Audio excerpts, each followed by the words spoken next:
sini kami akan mendemonstrasikan alat destilasi uap dengan bahan-bahan ataupun alat-alat yang sering kita jumpai ataupun alat bekas. Di sini pun ada alat yang kami gunakan, yaitu kaleng bekas, selang, penangas, dan botol kaca untuk penampung destilatnya. Nah, kemudian seperti yang kita lihat pada kaleng yang pertama dan kedua, kita akan membuat lubang untuk celah daripada selang mengalirkan uap dari botol yang kaleng yang satu ke kaleng yang dua. Kemudian kita buat lubang lagi dari kaleng dua ke kondensor sampai ke ujung sini, kemudian sampai ke penampung destilat. Nah, untuk cara kerjanya, yang pertama itu di kaleng yang pertama itu berisi air, kemudian kaleng kedua berisi yang mau kita destilat, misalnya serai ataupun kulit jeruk nipis seperti itu. Dan di sini ini namanya kondensor.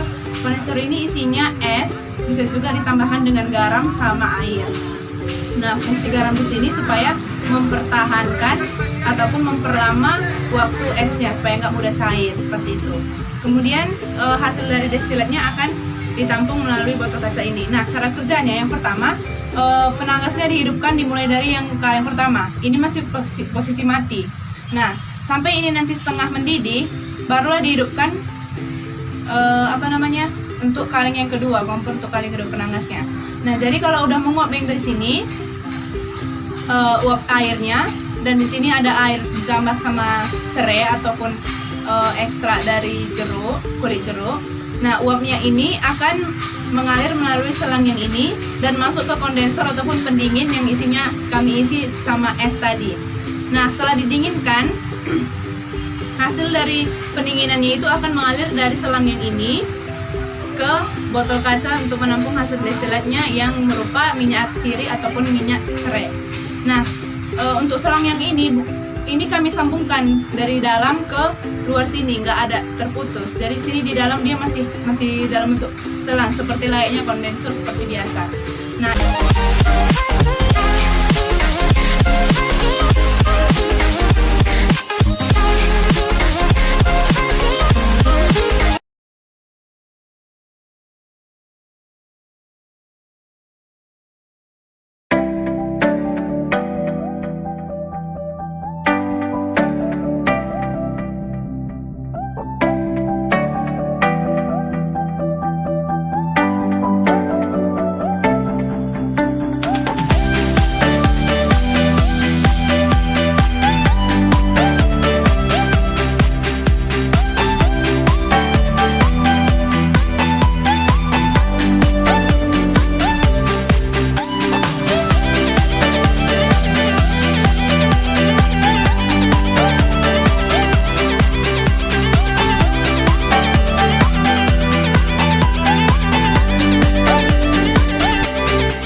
Bismillahirrahmanirrahim. Assalamualaikum warahmatullahi wabarakatuh. Saya Marwina Aprianti dengan NIM A1C1190017 dari kelas reguler B Pendidikan Kimia 2019. Baiklah, di sini saya akan menjawab pertanyaan nomor 2, yaitu bagian A. Sarankan beberapa modifikasi sederhana tentang alat-alat pendukung praktikum kimia organik yang sangat dibutuhkan.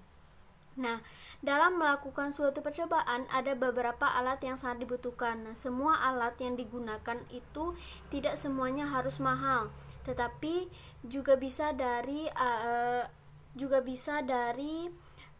alat buatan. Nah, seorang praktikan diharapkan dapat menciptakan kreativitas seperti dengan menggunakan bahan sederhana sehingga dapat menciptakan alat yang dapat mendukung praktikum kimia organik. Nah, merubah suatu bentuk alat disebut juga dengan modifikasi. Nah, di sini saya menyarankan agar memodifikasi alat dengan menggunakan bahan yang mudah untuk ditemui seperti kaleng bekas. Nah, seperti pada video alat tadi menggunakan alat kemudian dirangkai dengan cara kaleng bekas tersebut dilubangi dan kemudian dimasukkan selang pada lubang tersebut. Nah, setelah semuanya selesai, alat pun siap untuk digunakan. Kemudian modifikasi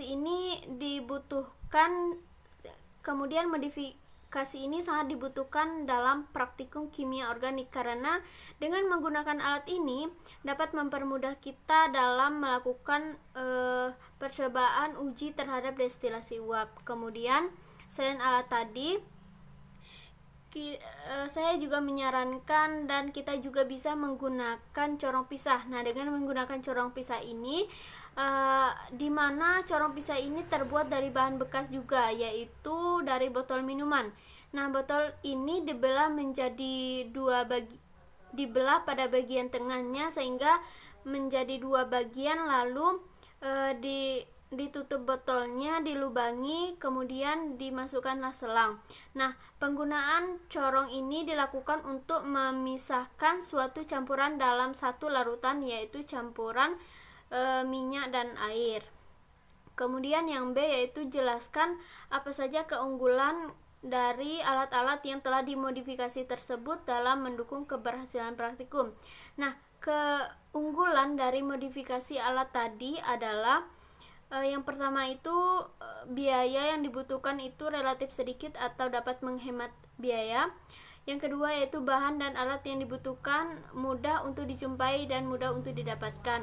Kemudian melalui alat tersebut kita dapat memisahkan 2 campuran dalam satu larutan dan lain sebagainya.